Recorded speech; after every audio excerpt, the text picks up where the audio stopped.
আচ্ছা, ঘরেই যদি চিকেন মালাই কাবাব বানিয়ে নেওয়া যায় তো কেমন হয় বলুন তো? সবসময় রেস্টুরেন্ট থেকে না কিনে ঘরেই কিন্তু অনায়াসেই এটা বানিয়ে নেওয়া যায়। আর আজকে আমি আমার হাজব্যান্ডের আবদারে এটা বানিয়ে নিয়েছিলাম। আর সাথে গ্রিন চাটনিও কিন্তু আমি ঘরেই বানিয়েছিলাম। আমি এই ভিডিওতে চিকেন মালাই কাবাব আর গ্রিন চাটনি দুটোরই রেসিপি কিন্তু দিয়ে দিয়েছি। প্রথমে বানিয়ে নেব চিকেন মালাই কাবাব। তার জন্য আমি 250 মুরগির মাংসের কিমা নিয়ে নিয়েছিলাম। তার মধ্যে মালাই দিয়েছিলাম 1 টেবিল স্পুন মতো।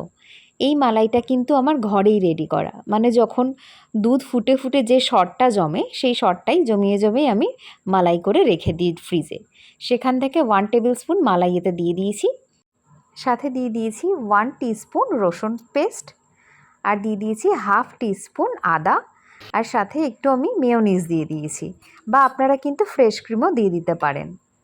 চিকেনটা ভালো করে পেস্ট হয়ে গেলে শেষের দিকে আমি একটা মিডিয়াম সাইজের পেঁয়াজ কুচি আর একটা কি দুটো কাঁচা লঙ্কা কুচি দিয়ে জাস্ট কিছুক্ষণ আবার সেটাকে মিক্সিতে দিয়ে নামিয়ে নেব, যাতে পেঁয়াজ আর লঙ্কাটা একদম পিষে না যায়, তাতে জলটা বেশি বেরিয়ে যায় আর একটু গালে লাগলে কিন্তু এটা ভালো লাগে। এরপরে আমি সমস্ত পেস্টটি আমি একটা পরিষ্কার বাটিতে নিয়ে নিলাম। এবার এই চিকেন পেস্টের মধ্যে আমি দিয়ে দেবো স্বাদ মতো নুন, 1 টেবিল স্পুন চালের গুঁড়ো আর কিছুটা বাটার।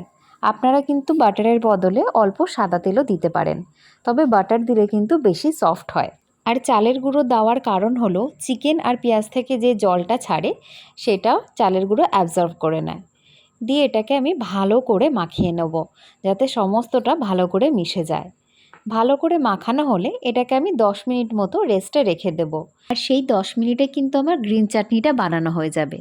তাহলে চলুন বানিয়ে ফেলি গ্রিন চাটনি। গ্রিন চাটনির জন্য আমি সমস্ত উপকরণ একটা প্লেটে সাজিয়ে নিয়েছি।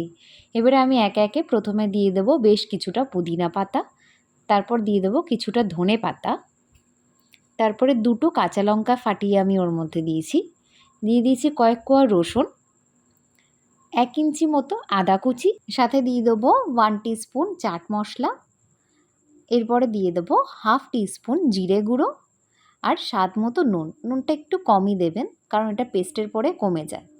আর আমার ঘরে পাতা দই সবসময় রেডি থাকে, সেখান থেকেই আমি 2 টেবিল স্পুন দই দিয়ে দিয়েছিলাম। দিয়ে এটাকে আমি পেস্ট করে নেব। পেস্ট রেডি হয়ে গিয়েছে। এর মধ্যে আমি হাফ টুকরো পাতি লেবুর রসটা পুরো চিপে দিয়ে ভালো করে মিশিয়ে নেব। ব্যাস, আমাদের গ্রিন চাটনি কিন্তু একদম রেডি। আর এটা পুরো রেস্টুরেন্ট স্টাইলের মতোই হয়েছে। দেখছেন রঙটাও কিন্তু একেবারে পারফেক্ট হয়েছে। এবারে আমি চিকেন পেস্টটাকে বটি কাবাবের শেপ দেওয়ার চেষ্টা করেছি। তার জন্য সাঁড়াশিটাকে আমি ভালো করে ধুয়ে মেজে নিয়েছিলাম, আর তার মধ্যে আমি কাবাবটাকে ভালো করে দিয়ে একটা শেপ দেওয়ার চেষ্টা করেছি। আপনারা কিন্তু নিজেদের ইচ্ছা মতো শেপ দিতেই পারেন।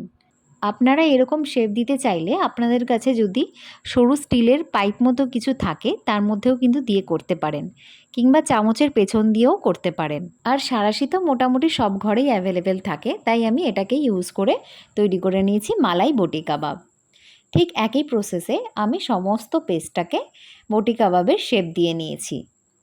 এরপরে একটি ফ্রাইং প্যানে বেশ কিছুটা সাদা তেল দিয়ে গরমে বসিয়ে দিলাম। তেলটাকে কিন্তু ভালো মতো গরম হতে দিতে হবে। যখন ভালো মতো গরম হয়ে যাবে তখন আমি গ্যাসের ফ্লেমটাকে একদম আস্তে করে তারপরেই কিন্তু একটা একটা করে কাবাব আমি তেলে ছেড়ে দেব। সমস্ত কাবাব যখন ছাড়া হয়ে যাবে তখন আমি গ্যাসের ফ্লেমটা একদম স্লো থেকে একটু বাড়িয়ে মিডিয়ামের দিকে রাখবো। দেখুন আমার সমস্ত কাবাব ছাড়া হয়ে গেছে।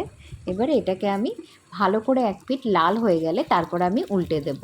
আর খুব বেশি কড়া ভাজা কিন্তু হবে না, তাহলে কিন্তু চিকেনটা শক্ত হয়ে যাবে, সেই সফটনেসটা কিন্তু থাকবে না। আপনারা চিকেন মালাই কাবাব উইথ গ্রেভিও কিন্তু করতে পারেন। যদি গ্রেভি কিভাবে করতে হয় আপনারা জানতে চান আমাকে কমেন্ট করে জানাবেন, আমি সেই রেসিপিটিও আপনাদের সাথে শেয়ার করে দেবো।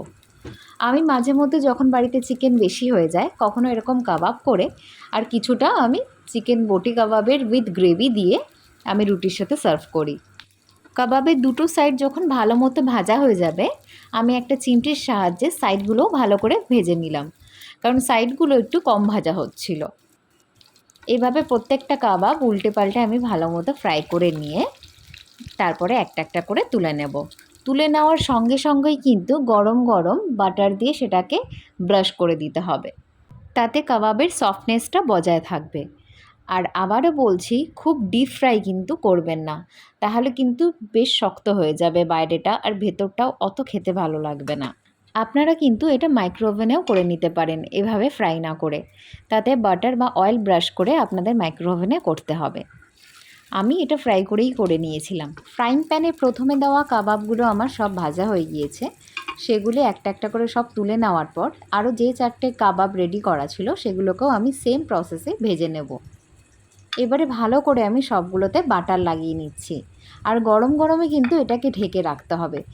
দেখুন আমার বাকি 4টেও কিন্তু ভাজা হয়ে গিয়েছে। এবার এটাকেও আমি তুলে নিয়ে সেমভাবে আবারও বাটার ব্রাশ করে দেবো। তবে আমার এই 4টে মনে হয়েছে একটু আগের তুলনায় ডিপ ফ্রাই হয়েছে, এতটা ফ্রাই না করাই ভালো।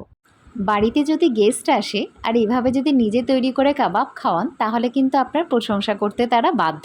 কারণ কিনে খাবার তো সব জায়গায় পাওয়া যায়, কিন্তু এরকমভাবে ঘরোয়াভাবে তৈরি কাবাব খুব কমজনই করে। এর সাথে একটু দিয়ে দেবেন গ্রিন চাটনি আর স্যালাড, ব্যাস একদম জমে যাবে। এরকম স্টার্টার আইটেম কার না ভালো লাগে বলুন, আরও যদি ঘরে বানিয়ে নেওয়া যায়। আমার কিন্তু পার্সোনালি কাবাব ভীষণ পছন্দ, তাই হাজব্যান্ড যখনই বলল সেদিনের মতো কাবাব আরেকবার বানাবে, আমি কিন্তু সঙ্গে সঙ্গে রেডি হয়ে তৈরি করতে শুরু করেছিলাম। আমার এই রেসিপিটি আপনাদের কেমন লাগলো অবশ্যই কমেন্ট করে জানাবেন, আর সাবস্ক্রাইব করে পাশে থাকবেন।